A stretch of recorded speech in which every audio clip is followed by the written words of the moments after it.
જય શ્રી કૃષ્ણ. જય હો, મંગલમય હો. હર હર મહાદેવ. દેવોના દેવ મહાદેવ શિવજીની આરાધના પૂજાના દિવસો ચાલે છે. 15 દિવસ બાદ હરિ એટલે કૃષ્ણ આવશે. શિવ જલ, દૂધ, બિલીપત્રથી જ ખુશ.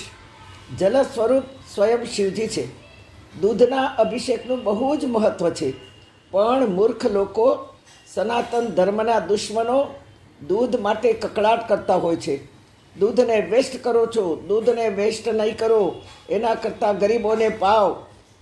આવા દેવના દુશ્મનોને હું પૂછું છું કે તમે જન્મ્યા ત્યારથી અત્યાર સુધીમાં કેટલું દૂધ પીધું, કેટલી ચા પીધી, કેટલી દૂધની મીઠાઈઓ ખાધી, તેમાંથી મળેલી શક્તિ તમે ક્યાં વાપરી?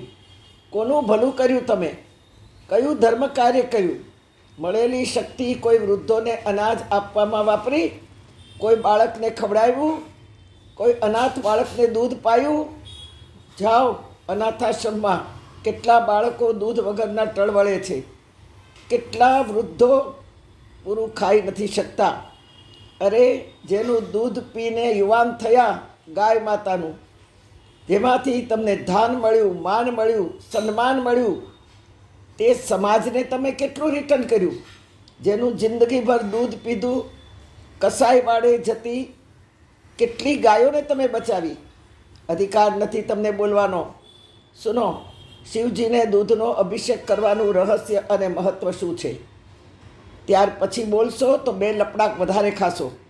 જ્યાં સુધી જાણતા નથી ત્યાં સુધી ભૂલ કરો તો વાંધો નથી, પણ જાણી જોઈને પણ હવે જો બોલશો તો શિવનું 3જું નેત્ર તમારા તરફ ખુલશે જરૂર.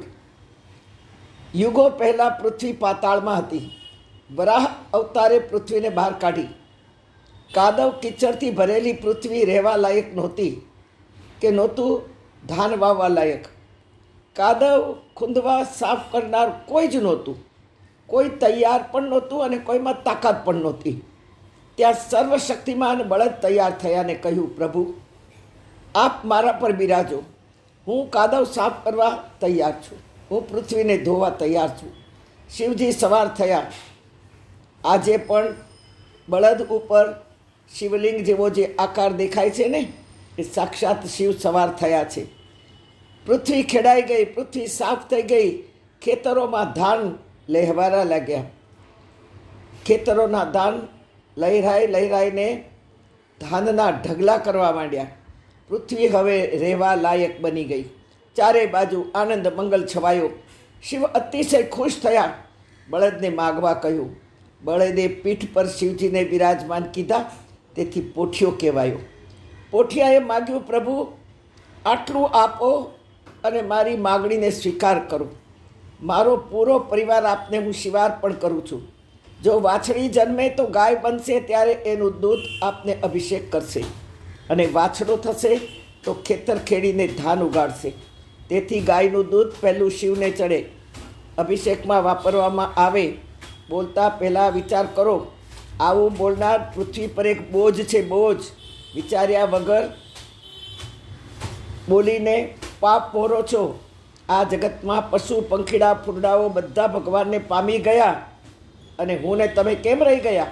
કારણ કે અહંકાર છે. સુનો આ સ્વરથી ભજન.